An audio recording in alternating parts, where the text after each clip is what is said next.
কিভাবে আপনারা এরকম একটি ব্লগার ওয়েবসাইট তৈরি করবেন তার সম্পূর্ণ প্রসেস আজকে আমি আপনাদেরকে দেখাতে চলছি।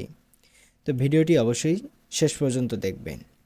তো একটি ব্লগার ওয়েবসাইট তৈরির জন্য আপনাকে প্রথমেই একটি ব্রাউজার সিলেক্ট করতে হবে।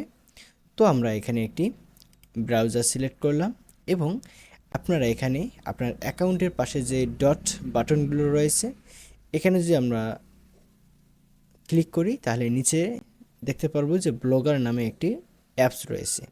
আমরা এখানে গিয়ে সরাসরি আমাদের ব্লগার ওয়েবসাইটে ঢুকতে পারবো, অথবা আপনারা চাইলে গুগল থেকে সার্চ করেও এখানে ঢুকতে পারবেন। সেক্ষেত্রে আমরা এখানে লিখতে পারি ব্লগার এবং আপনি প্রথমে যে লিঙ্কটি পাবেন সেটিতে ক্লিক করবেন। তো আমরা প্রথম লিঙ্কে ক্লিক করলাম। এখানে বলতেছে publish your passion your way. এখানে সাইন ইন এবং ক্রিয়েট ইওর ব্লগ নামে অপশন দেখাচ্ছে। তো আমরা ক্রিয়েট ইওর ব্লগ অপশনে ক্লিক করলাম। এরপর আমাদেরকে এখানে বলতেছে চুজ অ্যান অ্যাকাউন্ট। তো এখানে আমরা একটি অ্যাকাউন্ট চুজ করলাম।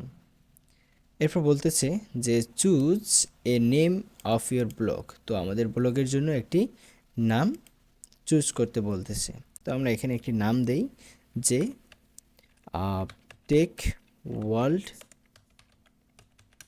বিডি, আমরা এই নামটি দিতে পারি। এরপর নেক্সট বাটনে ক্লিক করলাম।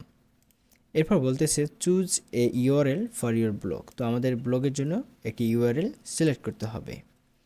তো আমরা পূর্বের নামটি দিতে যাচ্ছি। তো এর জন্য আমরা টেক ওয়ার্ল্ড বিডি। তো এখানে বলতেছে sorry this blog address is not available. তো ইতিমধ্যেই এই অ্যাড্রেসটি যে কেউ একজন ব্যবহার করতেছে। তো আমাদেরকে এখানে একটি ইউনিক অ্যাড্রেস দিতে হবে। তো এর জন্য আমরা এখানে একটি সংখ্যা বা দুটি সংখ্যা দিতে পারি। তো এখানে আমরা যদি 20 দেই তাও হচ্ছে না। এরপর আমরা দিতে পারি 360। তো টেক ওয়ার্ল্ড বিডি 360 দিলে এখানে আর কিছু দেখাচ্ছে না। তো আমরা এখানে নেক্সট বাটনে ক্লিক করলাম। এরপর কনফার্ম ইওর ডিসপ্লে নেম। তো এখানে আমাদের ডিসপ্লে নেমে কি হবে সেটি আমাদেরকে কনফার্ম করতে বলতেছে। তো আমরা পূর্বের নামটি দেব, টেক ওয়ার্ল্ড বিডি 360। এরপর আমরা ফিনিশে ক্লিক করলাম। একটু প্রসেসিংয়ে যাচ্ছে। তো এরপর আমাদেরকে এরকম একটি ইন্টারফেসে নিয়ে আসবে। তো আমরা এটা ক্লোজ করে দিচ্ছি। তো বেসিক্যালি আমাদের যে ড্যাশবোর্ড থাকে ওয়েবসাইটের সেটি হচ্ছে এটি। তো এখান থেকে আমাদের ওয়েবসাইটটিকে আমরা পরিচালনা করব। তো আমরা একটু দেখে নেই যে আমাদের আসলে ওয়েবসাইটটি কীরকম দেখাবে। তো এখানে ভিউ ওয়েবসাইটে ক্লিক করলাম। এখন দেখাচ্ছে যে টেক ওয়ার্ল্ড বিডি, অর্থাৎ আমাদের যে সাইটের নাম দিয়েছি সেটি, এবং এখানে সব কিছুই ফাঁকার মতো দেখাচ্ছে।